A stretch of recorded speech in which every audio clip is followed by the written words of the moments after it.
Riku is one of the bravest samurai in Japan. In the year 1281, he joins countless warriors as they sail into battle to stop the massive Mongol invasion. But before the armies can even clash, nature changes everything. A gigantic tsunami crashes into the enemy fleet, destroying hundreds of ships in seconds. The Mongol invasion is wiped out, but the Japanese warriors are not spared either. When the storm finally ends, only one man is left alive. Riku regains consciousness on the shore of a mysterious island. His body is covered in injuries, and a thick wooden plank has pierced straight through his leg. Every movement brings unbearable pain, but giving up is not an option. Using a rope, he painfully drags himself across the beach, searching for help. Suddenly, he finds the body of a young boy lying in the sand. Before he can understand what happened, the boy suddenly stands up and runs away into the distance. Riku immediately follows, but the child disappears without a trace. It becomes painfully clear that his exhausted mind is creating terrifying hallucinations. Gathering his strength,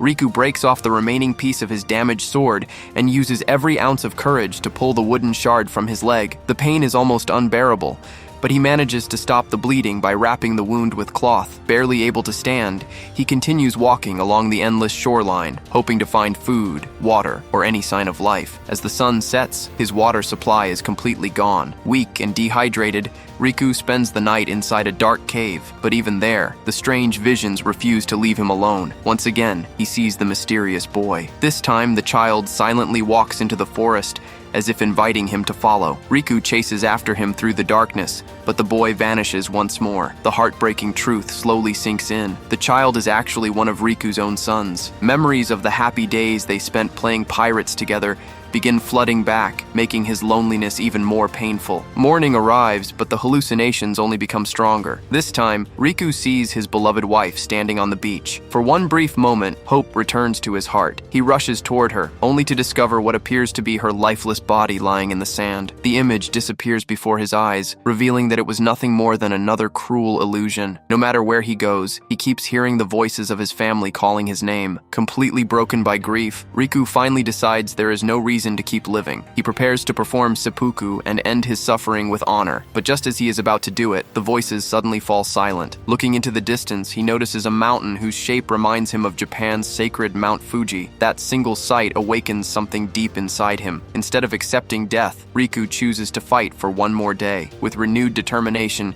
he begins collecting heavy logs and drags them deep into the island. During his journey, he discovers a breathtaking waterfall with fresh water flowing endlessly. For the first time since the shipwreck, real hope returns. He sharpens the broken piece of his sword into a simple tool and starts searching for food while adapting to his harsh new life. Days slowly turn into weeks. Riku even creates ink using charcoal mixed with water and makes a writing brush from a small stick and strands of his own hair. Despite being completely alone, the disciplined samurai continues practicing his traditions by writing a peaceful haiku. Little by little, his injured leg heals, and his determination grows stronger. Although painful memories of his family still haunt him every day, his will to survive refuses to die. Eventually, Riku climbs to the top of the mountain carrying the logs he has gathered for so long. There, he builds a beautiful torii gate as part of a sacred ritual. Standing before it, he quietly says his final goodbye. His original plan has never changed. He still intends to perform seppuku, but only after honoring his ancestors in the proper way. Before he can carry out the ritual, disaster strikes again. A group of mysterious natives suddenly ambushes him from behind. One of them smashes a stone into his head, knocking him unconscious. They destroy the torii gate he worked so hard to build, tie him up, and carry him away by boat to their settlement on the mainland. When Riku wakes up, he finds himself surrounded by several terrified prisoners. A powerful tribal warrior removes his mask while silently staring at his newest captive. Nearby sits another prisoner who is already missing one of his legs. The horrifying truth soon becomes clear. These people are cannibals, and they are slowly eating their prisoners alive, one body part at a time. Soon, the tribe's shaman arrives. Instead of killing the prisoners immediately, he feeds them fruit and even treats Riku's wounds. It isn't an act of kindness. They simply want their food to stay alive as long as possible. Then, the nightmare truly begins. The bald prisoner has his remaining leg deliberately broken before it is sliced off using Riku's own sword. Another helpless captive has his tongue brutally cut out after one of the cannibals can no longer control his hunger. The screaming echoes throughout the settlement as the victims are covered with strange petals and mysterious substances before being forced to drink their own blood. Riku watches in horror as another prisoner loses both of his legs and an arm while lying unconscious. Every second inside the camp proves that this place is nothing but a living nightmare. Finally, the shaman forces Riku to drink from a strange horn filled with an unknown liquid. The moment he swallows it, reality begins to blur. In a powerful vision, he sees his two sons standing before him. They look directly into his eyes and demand only one thing: bring them 50 pirate heads. The hallucination fills Riku with terrifying strength. To the amazement of the cannibals, their helpless prisoner suddenly stands up and calmly declares, "The heads on your shoulders belong to me." Within seconds, chaos erupts. Riku crushes the first guard's skull with a heavy stone. The second charges with a spear, but Riku wraps a rope around the man's neck and strangles him to death. Without a proper blade, he struggles to remove the first head, using nothing but a crude wooden tool. The gruesome sight leaves the nearby tribesmen frozen in fear. Still trapped inside his drug-induced vision, Riku wanders deeper into a cave covered with ancient drawings, but nothing prepares him for what waits beyond the darkness. Towering piles of human skulls stretch across the cavern, revealing the horrifying fate of everyone who came here before him. Back at the cannibal village, another terrifying ceremony is about to begin. The tribe gathers for a ritual that symbolizes the transfer of power. Their aging chief removes a terrifying bone mask and places it on his son's face, officially making him the tribe's new leader. With Riku's stolen sword in his hands, the bloodthirsty heir immediately demands a human sacrifice. The cannibals drag in the chubby prisoner, who has already been mutilated beyond recognition. He is left with only one arm, barely alive. The tribe prepares to drain his blood as part of the ceremony. Knowing his end has come, the helpless man looks toward Riku one last time. Neither of them can say a word, but that silent glance carries more pain than any scream. Moments later, the brutal ritual begins. Not long afterward, one of the drunken tribesmen stumbles upon a horrifying surprise. The guards who were supposed to watch Riku are dead. Their severed heads have been mounted on wooden stakes, and the prisoner has vanished into the jungle. Furious, the newly crowned chief orders every warrior to hunt him down before he can escape. The tribe sails back to the mysterious island where they first found Riku. Confident in their numbers, they spread through the dense forest with bone weapons in their hands. But they quickly realize they are no longer the hunters. They have become the prey. Hidden among the trees, Riku silently stalks them one by one. Every movement is precise, every attack perfectly timed. The deafening cries of monkeys echo through the jungle,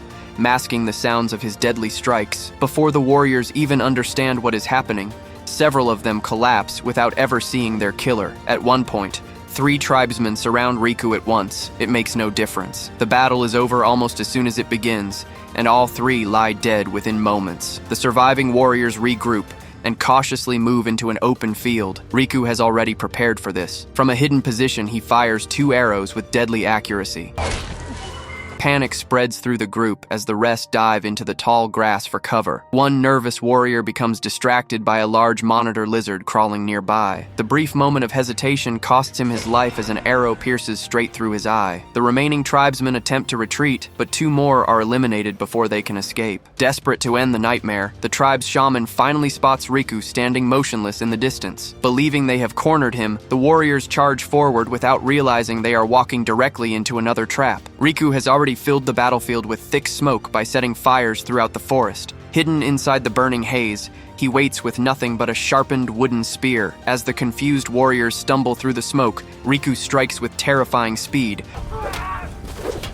cutting them down one after another before disappearing again into the darkness. The shaman barely survives the massacre. Shaken to his core, he returns to the village where the new chief quietly studies another haiku that Riku has left behind. When the chief asks if they found the samurai, the shaman slowly shakes his head. No, he found us. Fear instantly spreads through the tribe. Some warriors begin whispering a single terrifying word: demon. Determined to end the nightmare, the entire tribe charges toward the smoke-covered shoreline, but Riku is already waiting for them. The ocean has finally rewarded his patience. Among the wreckage washed onto the beach, he has discovered a perfectly intact katana. For the first time since the shipwreck, A true samurai sword rests in his hands once again. Before the battle begins, Riku quietly admits that he misses his family. Then he raises his katana and takes his fighting stance. The new chief removes his bone mask and commands every warrior to attack, choosing to watch from a safe distance while his tribe rushes forward. The result is absolute slaughter. Against an unarmed survivor,